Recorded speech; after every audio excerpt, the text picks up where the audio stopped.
Selamat malam, Shalom Bapak Ibu Saudara yang dikasihi Tuhan. Malam hari ini kita jumpa dalam ibadah PKS secara online. Sekalipun kita berada di beda tempat, tetapi kita percaya Tuhan Yesus hadir memberkati kita, melawat kita semuanya. Mari kita buka ibadah PKS malam hari ini. Kita pujikan tiada berkesudahan kasih setia Tuhan.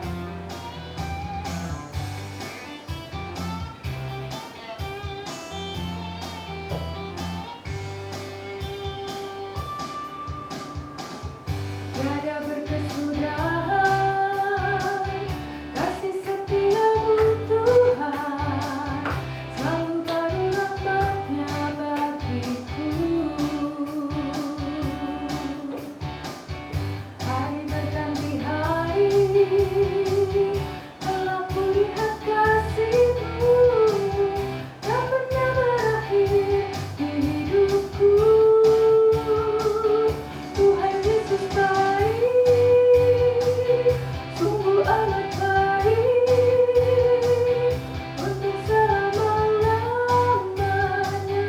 Tuhan Yesus baik, Tuhan Yesus baik, Tuhan Yesus baik, sungguh amat baik, untuk selama-lamanya. Tuhan Yesus baik, untuk selama-lamanya, untuk selama-lamanya. Tuhan Yesus baik. Puji nama Tuhan. Dan malam hari ini kita akan mendengarkan yang terbaik dari Tuhan, yaitu firman-Nya. Dan biarlah di hari-hari seperti saat ini kita semakin terus dengar-dengaran akan firman Tuhan. Sebab firman Tuhan yang akan menjadi nutrisi yang sehat buat iman kita. Kita akan sambut firman Tuhan, Allah yang bela.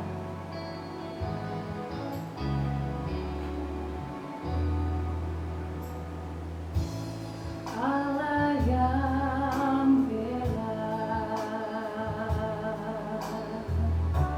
siapa lawan Dia? Lebih dari pemenang dalam segala hal. Ku pasti dapat lakukan semua. Yesus yang beri kekuatan, oh terpujilah namanya. Allah yang bela, siapa lawannya? Lebih dari pemenang dalam segala hal. Ku pasti dapat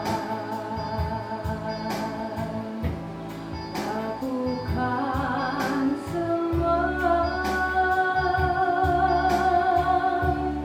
Yesus yang beri kekuatan, oh terpujilah namanya. Yesus yang beri kekuatan, oh terpujilah namanya.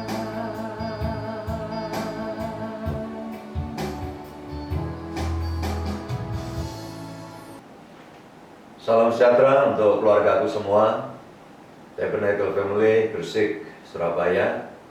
Kembali kita berjumpa saat ini melalui pemberitaan firman Tuhan, melalui video ini, yang semestinya setiap hari Selasa kita semua melaksanakan persekutuan keluarga sejahtera di 10 wilayah. Dan sebagaimana yang kita ketahui, pelayan-pelayan Tuhan, para asisten gembala yang ditugasi untuk memberitakan firman di 10 wilayah secara bersamaan itu. Tetapi seperti yang kita ketahui saat ini, mana kita masih mengindahkan anjuran pemerintah agar tiap-tiap kita lebih banyak berkegiatan di rumah untuk menghindari suatu perkumpulan orang-orang banyak yang menimbulkan kerawanan untuk terjadinya proses penularan yang akan lebih mudah. Demikian. Jadi kita tetap ibadah. Hari ini saya minta sebelum kita masuk dalam pemberitaan firman Tuhan, harapan saya keluarga-keluarga yang sedang di rumah untuk kumpul, ibu, bapak, saudara-saudara, anak-anak semua juga, karena secara fisik kita tidak bersama, tetapi dalam hadirat Tuhan kita sama-sama saat ini menikmati kemurahannya. Saya ada di studio ini dan ibu bapak saudara berada di rumahnya masing-masing. Bahkan sampai kapanpun pemberitaan firman Tuhan ini dapat diakses, dilihat, ditonton oleh siapapun.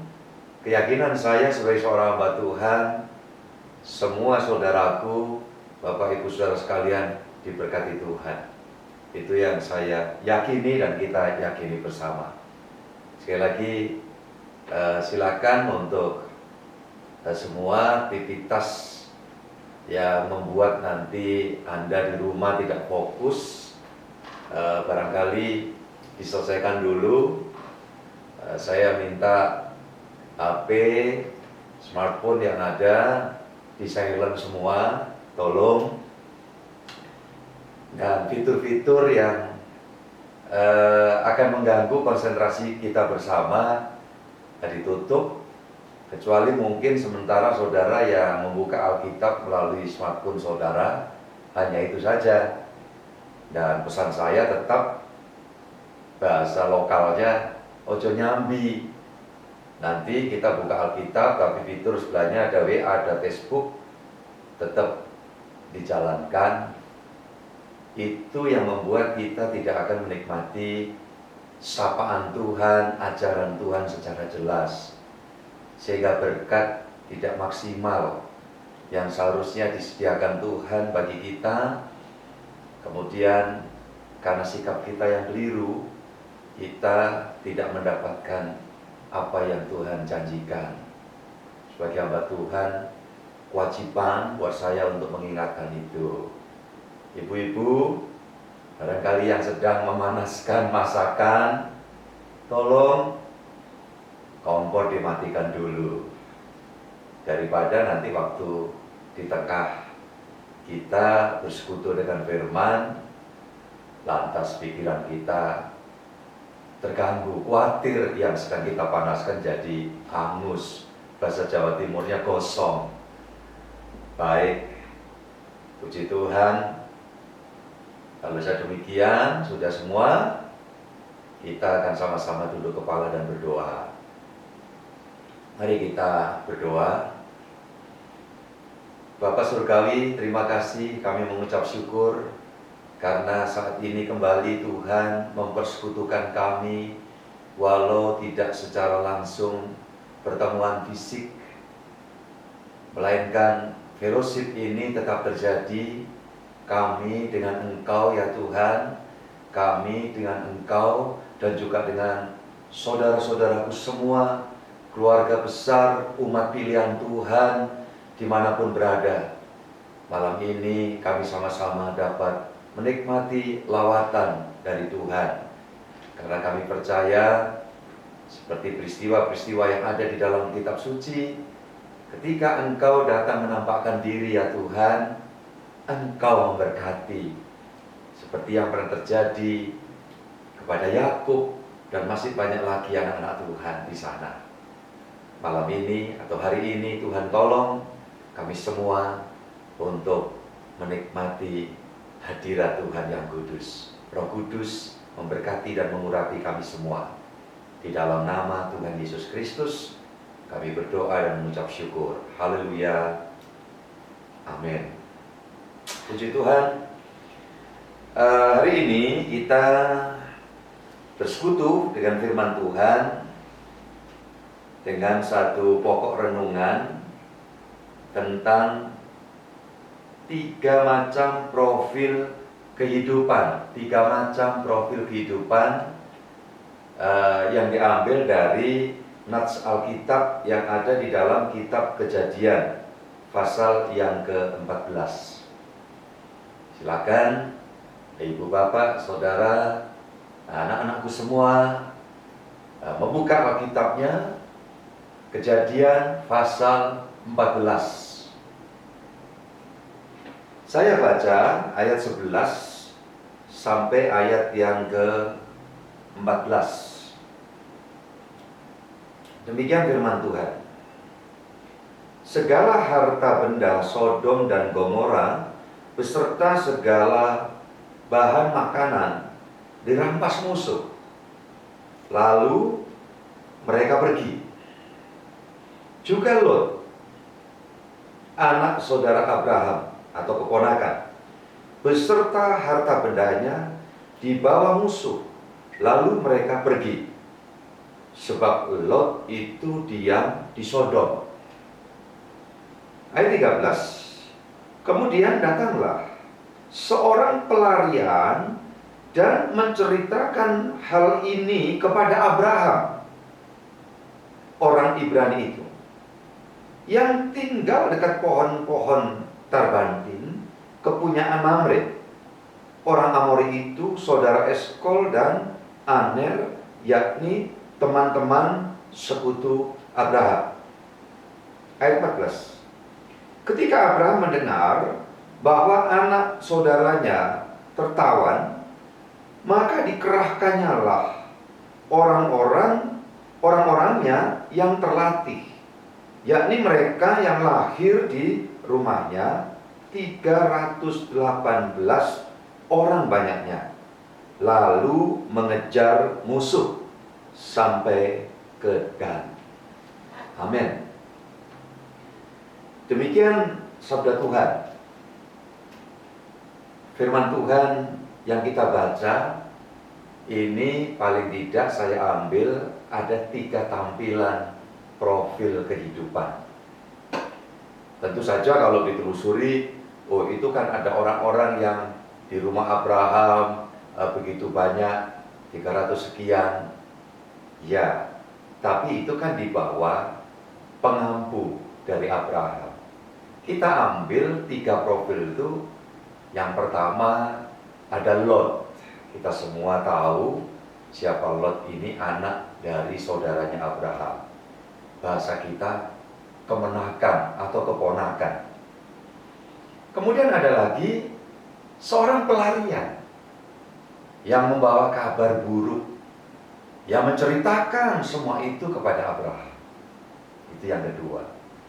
Yang ketiga tentu adalah pribadi bapak orang beriman, pribadi yang sepanjang abad namanya selalu dikaitkan dengan awalan doa dari orang-orang Israel kuno sekalipun, di mana tiap kali mereka berdoa menghampiri Allah selalu menyebutkan Allahnya Bapak Abraham, Ishak, dan Yakub. Jadi nama itu terus disebut-sebut. Abraham dalam teks terjemahan bahasa Indonesia, ada juga dalam teks bahasa Inggris Abraham, atau ada saudara-saudara kita yang menyebutkannya dengan Bapak Ibrahim. Baik, saudara-saudara yang dikasihi Tuhan, yang saat ini sedang bersekutu dengan firman, 3 macam profil kehidupan ini kiranya menjadi pokok renungan yang kita mau tarik nanti.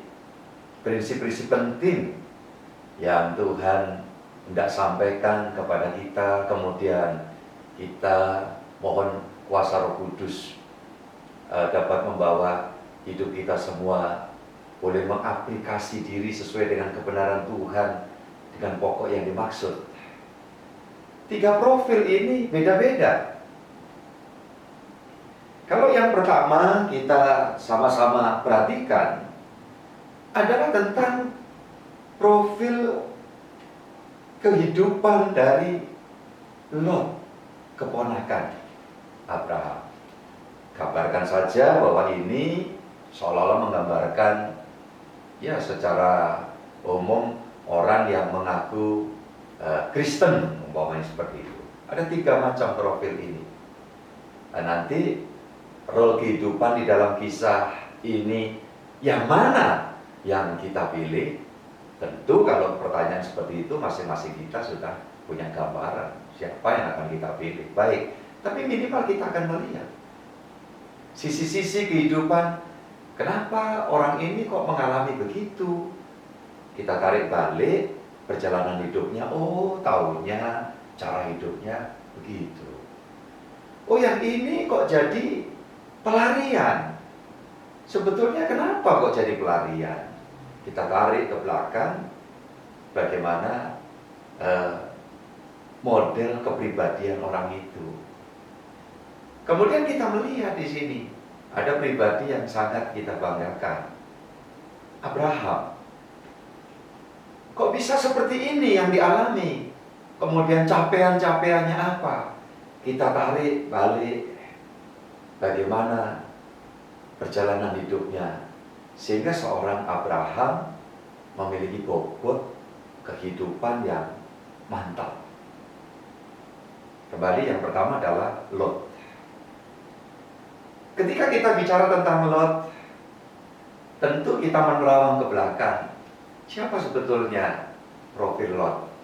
Tadi saya bilang secara urutan keluarga keponakan Abraham. Tapi itu tidak penting. Yang lebih penting dari itu adalah bagaimana perjalanannya si Lot itu sampai masuk di dalam perikop ini. Mari kita baca lebih lanjut Kejadian pasal yang ke-13 ayat yang ke-5. Dari situ kita akan melihat profil seorang Lot. Bagaimana dia bisa saat ini masuk di dalam bagian dari 3 macam profil ini. Latar belakangnya. Ayat yang ke-5 dari pasal 13 kitab Kejadian. Juga Lot yang ikut bersama-sama dengan Abraham mempunyai domba dan lembu dan kemah dan seterusnya. Yang terima panggilan Tuhan pada waktu itu Abraham. Kisahnya diambil dari pasal 12 ketika Allah berfirman, Abraham, tinggalkan sanak keluargamu, bla bla bla, dan ayo aku akan tuntun kamu pergi ke satu tempat yang kujanjikan. Itu berarti kusediakan. Tuhan menyediakan. Tentu Abraham membawa keluarga. Tapi di antara keluarga itu tersisip di situ salah satu keponakan yang di kalimat ini ayat yang ke-5 juga Lot yang ikut bersama Abraham. Kalimat ini saya ambil dari satu kata yang untuk memudahkan pokok pemikiran kita. Di posisi ini Lot tidak lebih hanya dari seorang yang ikut. Itu kalau dipasifkan lagi, ikut-ikutan. Tidak menerima panggilan secara khusus, secara pribadi.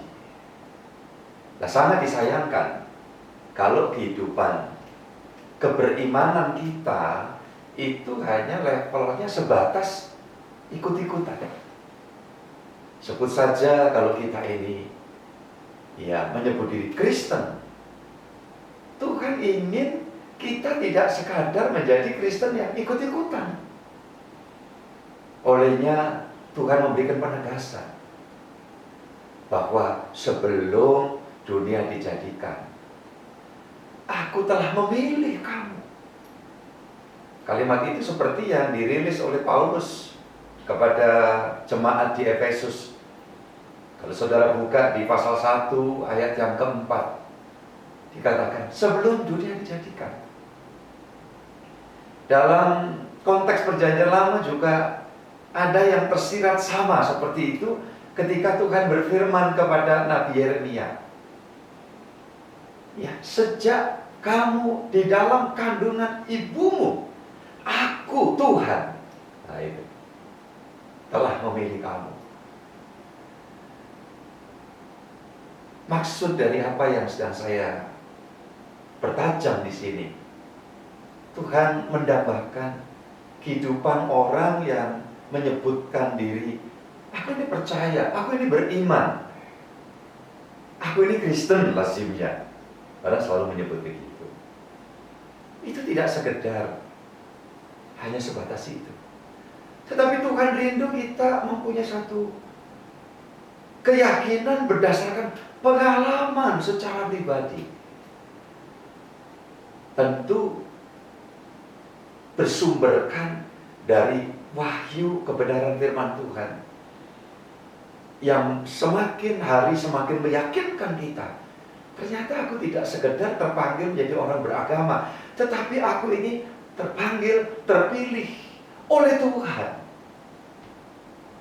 Ini, saudara-saudaraku yang dikasihi Tuhan, kalau kita semua betul-betul sampai pada satu level iman, aku dipanggil Tuhan, aku sungguh-sungguh dipilih Tuhan. Tentu kata dipanggil itu jangan dalam pemikiran seperti sebagian umumnya, wah dipanggil Tuhan itu meninggal dunia Pak. Bukan itu.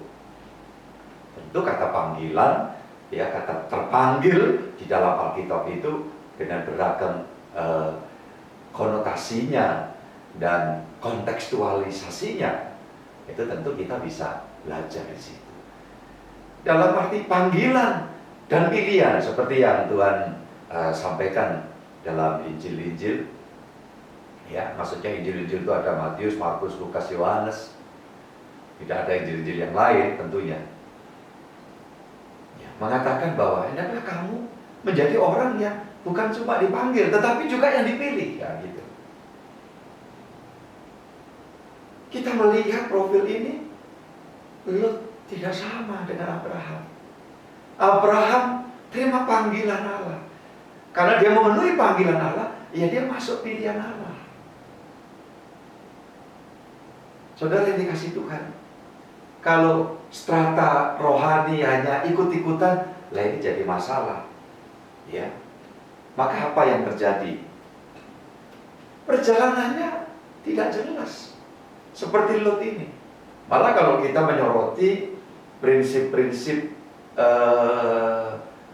kepribadiannya yang ya kita lihat konotasi buruknya. Ketika dalam ayat-ayat pasal 13 dari ayat 1 sampai berikutnya itu, Abraham diberi rezeki Tuhan, dikasih kepercayaan, kekayaan yang begitu melimpah, karena Tuhan punya rencana. Dan Abraham mengikuti rencana Tuhan. Makanya anak-anak Tuhan juga tidak perlu khawatir, gentar ketika, wah aku dikasih rezeki Tuhan, diberi kepercayaan, harta benda yang sedemikian luar biasa, di luar impianku umpamanya, di luar ekspektasiku. Ya tidak usah takut, kita tidak usah gentar, asal kita terus menjalani itu di dalam sesuai dengan rencana Tuhan, dengan tujuan Tuhan. Satu contoh menyimpang ini dari sini, peristiwa waktu orang Israel mau keluar meninggalkan Mesir. Tuhan menggerakkan orang-orang Mesir untuk menyerahkan harta benda, perhiasan, logistik kepada orang-orang Israel yang akan keluar meninggalkan Mesir di bawah kepemimpinan Musa. Ternyata berbagai macam emas perhiasan itu Tuhan punya rencana di kemudian hari akan digunakan oleh anak keturunan mereka membangun bait Allah. Dan dalam sejarahnya itu hampir semua materialnya itu, hal-hal yang berkaitan dengan ruangan kudus, maha kudus, itu dilapisi dengan perak. Itu di luar ruang maha kudus, dalam ruangan maha kudus, semua dari emas. Dari mana itu? Ternyata Tuhan pernah memberikan kepercayaan itu. kepada kakek buyut mereka waktu tidak keluar dari Mesir, diberi rezeki, terima kekayaan, ternyata dipersiapkan untuk suatu hari rencana Tuhan itu akan dilaksanakan dengan apa yang Tuhan berikan pada waktu itu. Pun demikian kita. Jadi kita tidak perlu gentar, kita tidak perlu takut ketika kok Tuhan kasih rezeki, Tuhan memberi kepercayaan ini dan itu. Asal jelas arahnya. Loh, tidak demikian. Nampaknya semua diukur dengan subjektif tujuan pandangan dirinya sendiri. Maka pada waktu sama-sama keberkatan, pegawainya Abraham begitu banyak, Lot juga punya pegawai, ya memelihara ternak peliharaan mereka, dan tempat itu akhirnya jadi rebutan tempat penggembalaan itu, sehingga seringkali terjadi perkelahian antara karyawannya Abraham dan beberapa karyawannya Lot. Akhirnya Abraham tentu dengan hikmat Tuhan, nah ini bedanya. Dia menyampaikan ke Lot, Lot, sebaiknya kita berpisah. Ya, karyawanmu dan karyawanku. Kalau karyawanmu ke utara, aku ke selatan. Kalau karyawanmu ke utara, aku yang ke selatan. Atau sebaliknya, nah begitu. Ke barat, aku yang ke timur. Silakan kamu pilih.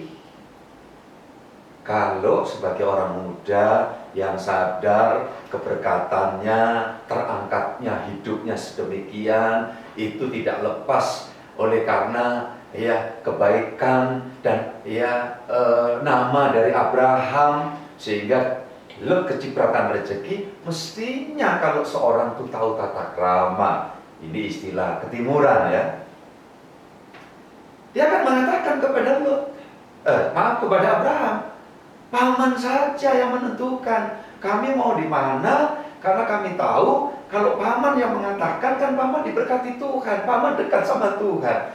Nanti Lot, kami dengan keluarga, dengan semua anak buah di tempat yang paman tunjukkan, pasti kami juga terima rezeki dari Tuhan. Itu kalau orang punya tujuan hidup yang benar. Tapi Lot tidak demikian. Saudara nanti bisa baca lebih lanjut di dalam kitab Kejadian pasal 13 itu, ayat 10 mulai sampai ayat yang ke-13 itu diterangkan.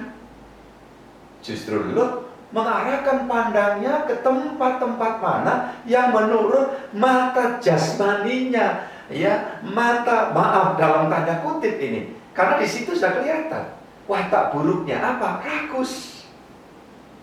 Tidak berpikir tata krama. Istilah yang sebetulnya tidak berdosa, tapi kalau aji mumpung itu menunjukkan klasifikasi, ya, strata dari model hidup seseorang, profil seseorang. Sehingga aji mumpung, di mana ada tawaran ini, maka dikatakan Lot melihat mana yang ada airnya. Di padang belantara, padang gurun, maksudnya air itu harta besar. Kalau ada air mati.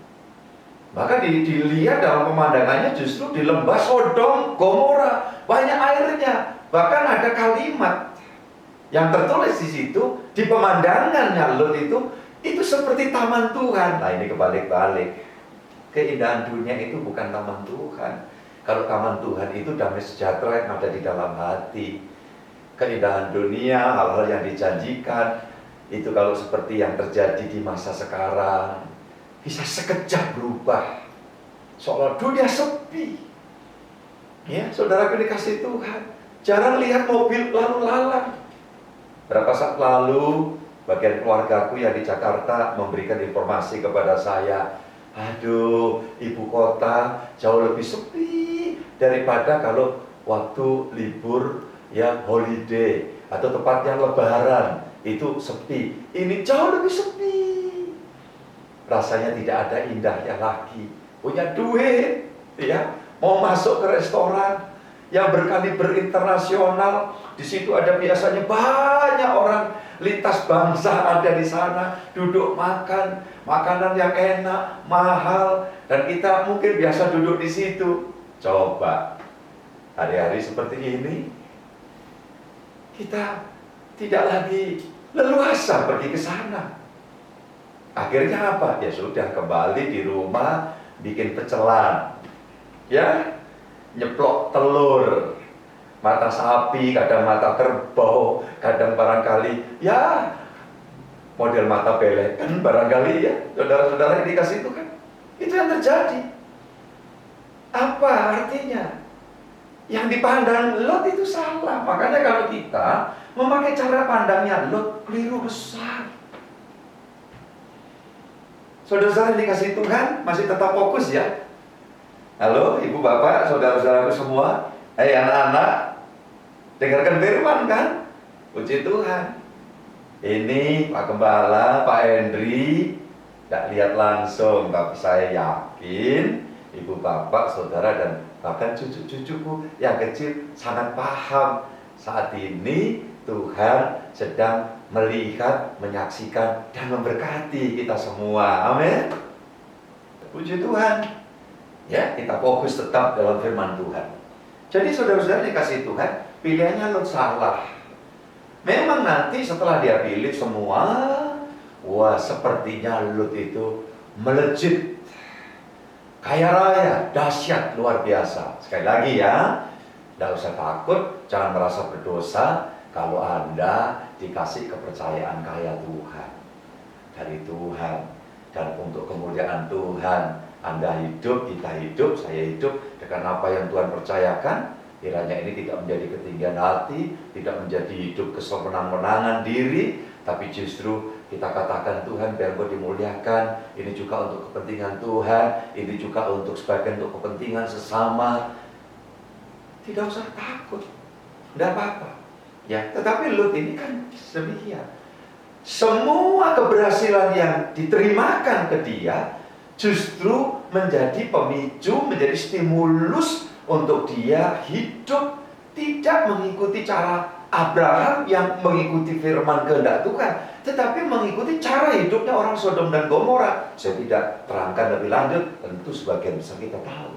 Hidup yang tidak karu-karuan.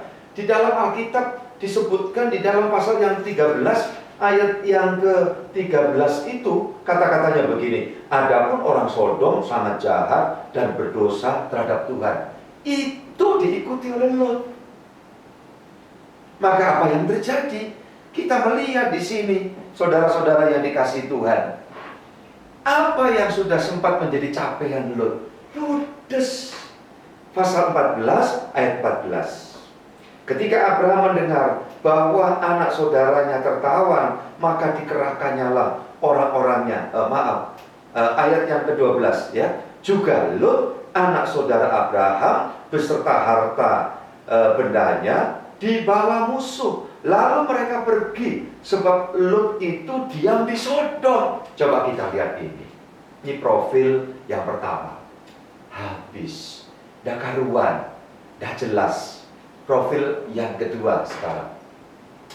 Profil yang kedua, kita melihat di sini ayat yang ke-13 itu, kemudian datanglah seorang pelarian dan menceritakan hal ini kepada Abraham. Pelarian. Kenapa orang ini jadi pelarian?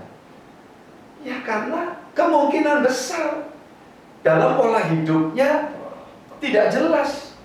Saudaraku dikasih Tuhan, tidak stabil hidupnya. Ya, kalau dia stabil, dia punya ketekunan, dia benar-benar dalam kehidupan ini mendedikasikan kepada satu tujuan yang jelas, tidak harus jadi pelarian seperti ini. Mungkin saudara berpikir, Pak, pelarian kan karena dia dikejar-kejar. Loh iya, sekalipun dikejar-kejar, kalau dia dalam posisi bobot hidupnya nanti kita ambil dari kehidupan seperti Abraham, tidak harus jadi pelarian, tidak harus dikalahkan, tidak harus dia yang menjadi satu objek yang seperti ini. Lah ini masalahnya. Maka saudara-saudara yang dikasih Tuhan, seperti kita menerawang jauh di belakang ada kisah tentang Yakub dan Esau, kan kita tahu. Di dalam ayat-ayat itu ditulis kisahnya Yakub dan Esau. Yakub suka tinggal ya di kemah. Kita semua tahu kan? Sedang Esau dia tidak suka tinggal di rumah. Wandai kata Esau itu mengalami situasi yang seperti sekarang, pasti dia stres, pasti dia hidup tertekan, bahkan depresi. Kenapa? Dia tidak suka tinggal di rumah. Mungkin hari-hari ini ada yang merasa juga kurang nyaman, Pak, jenuh, Pak. Saya bilang wajar. Tetapi kalau nanti kita tahu kebenaran firman Tuhan ini, kalau kita harus tinggal di rumah, ya sementara diizinkan Tuhan situasi di sekitar kita mengalami seperti yang sekarang, tapi kita tahu apa yang harus kita kerjakan di rumah, kita tidak akan stres. Di antaranya yang penting seperti yang hari ini, Anda di rumah bersekutu dengan keluarga, dengan firman, pasti nanti ini menjadi bagian investasi penting dalam keberlangsungan kehidupan saudara ke depan. Tidak harus jadi pelarian seperti ini. Amin, saudaraku. Langsung saja kita masuk hal yang ketiga. Profil Abraham. Udah mantap ini dah. Ya, ayat yang ke-14. Saudara perhatikan sekali lagi, saya rilis. Ketika Abraham mendengar bahwa anak saudaranya tertawan, maka dikerahkannya lah orang-orangnya yang terlatih. Ini loh penting, yang terlatih, yakni mereka yang lahir di rumahnya. 318 orang banyaknya, lalu mengejar musuh sampai ke Dan. Saudara dikasih Tuhan, kita lihat ini. Ya beda, tidak harus jadi pelarian. Kenapa jadi pelarian? Karena dikejar. Abraham tidak dikejar, justru yang mengejar anak-anak Tuhan. Kita lihat, ini profil pribadi yang ketiga. Kenapa kok bisa bukan yang dikejar, tapi yang mengejar? Karena kita tahu, kalau harus di rumah, apa yang Abraham lakukan? Yang mengadakan pelatihan. Orang yang bisa melatih orang menjadi instruktur, pasti dia paham dengan apa yang dilatihkan. Kalau dia menjadi paham, piawai dalam bahasa bakunya, karena dia sudah melatih diri. Ingat Paulus yang berkata, aku sebagai petinju, aku tidak sembarangan memukul, tapi aku melatih tubuhku. Dia bisa melatih, karena dia sudah terlatih. Abraham pun juga demikian. Maka ujung dari pemberitaan firman yang kita renungkan bersama saat ini adalah betapa pentingnya untuk kita tahu memanage kehidupan kita, menata iman, menata rohani, membentuk kepribadian kita untuk dibentuk oleh firman tentunya, terus dibenahi oleh kuasa Roh Kudus, terus mendidik hati kita untuk belajar taat kepada Tuhan. Ini penting sekali saudara-saudara yang dikasih Tuhan. Maka yang terjadi tidak kalah, tapi mengalahkan, tidak dikejar, tapi mengejar. Dan ini yang Tuhan ingin. Di situasi seperti ini, jangan saudara mau merasa dikejar-kejar masalah, dikejar-kejar dengan intimidasi. Kalau terus begini gimana ini nanti? Ya ekonomi kan semakin tidak jelas. Mungkin ada yang bahkan ngomong dalam bahasa sederhananya, kan kehidupan kita macam-macam ya. Ada ya, kalau begini terus lama-lama gimana? Ya, terus makan apa? Hari ini firman Tuhan katakan, engkau tidak perlu takut, engkau jangan mau dikejar-kejar, intimidasi, tetapi engkau berlatih diri di hadapan Tuhan, rela dibentuk oleh kebenaran firman Allah, saudara-saudara dikasih Tuhan, sehingga memiliki bobot kehidupan yang semantap Bapak Abraham.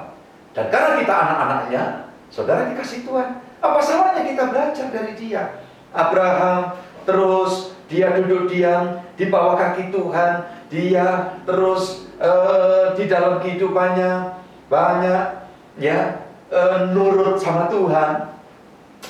Penurutan Abraham tidak asing lagi kan buat kita. Peristiwa Moria dan peristiwa-peristiwa yang lain. Tentu dalam perjalanan sempat juga mengalami kegagalan-kegagalan, tapi kegagalan-kegagalan itu tidak membuat Abraham berhenti untuk terus berlatih taat sama Tuhan. Dan ujung-ujungnya perjalanan Bapak Abraham itu sungguh-sungguh diberkati, bahkan sampai kepada kebenaran firman Tuhan. Ya, siapa yang memberkati Abraham diberkati. Dan ini penting sekali. Abraham menjadi simbol pribadi yang luar biasa, bahkan diakui oleh beberapa agama. Ibrahim itu satu. ya, profil hidup yang luar biasa.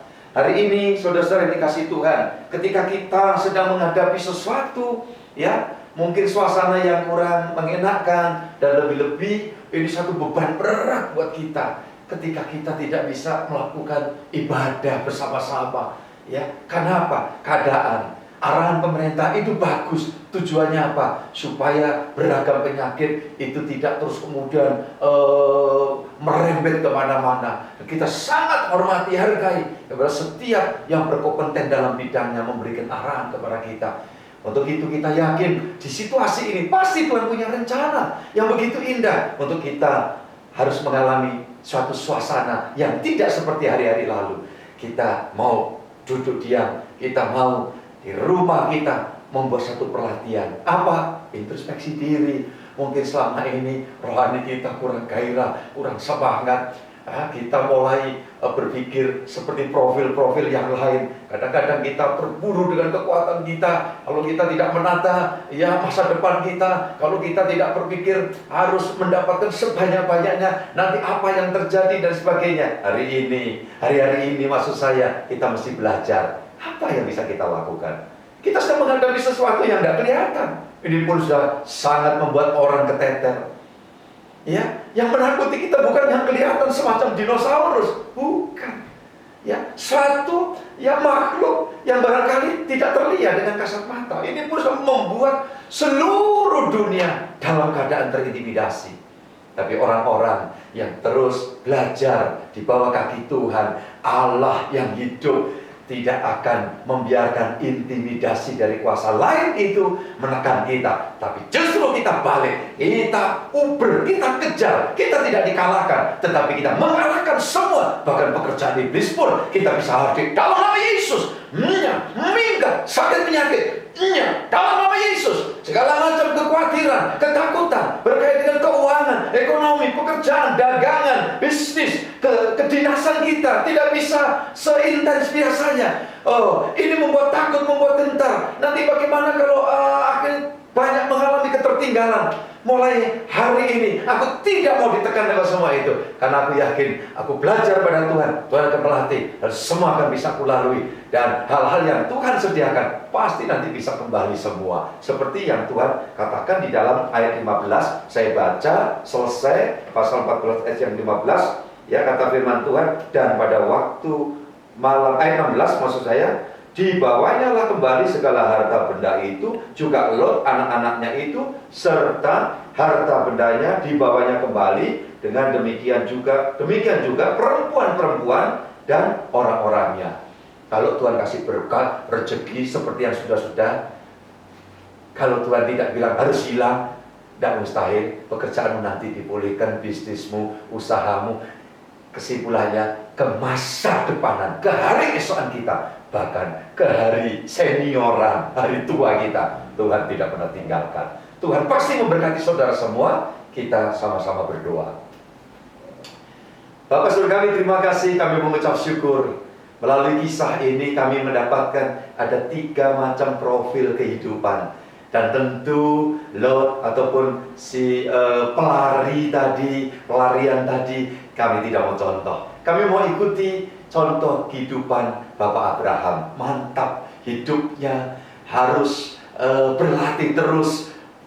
Keadaan, situasi tertentu membuat harus berlatih di dalam hidup. Termasuk seperti yang sedang dialami oleh banyak orang di masa sekarang ini. Kami tidak mau menjadikan ini suatu ancaman keterburukan, tetapi kami yakini bahwa ini diizinkan Tuhan untuk kami memasuki training center buat peningkatan peringkat kami, peningkatan ya Tuhan, posisi kami, iman kami, rohani kami, dan keberhasilan kami pun tidak mustahil akan disertakan peningkatan di sana. Karena kami menjadi anak-anak Tuhan, orang-orang beriman yang mengikuti iman Bapak Abraham, pasti akan mengalami kemenangan demi kemenangan. Kami tidak mau diintimidasi apapun. Hari-hari ini kami akan berkata kepada keluargaku, orang di sekitarku, setiap orang yang kujumpai, tidak usah gentar.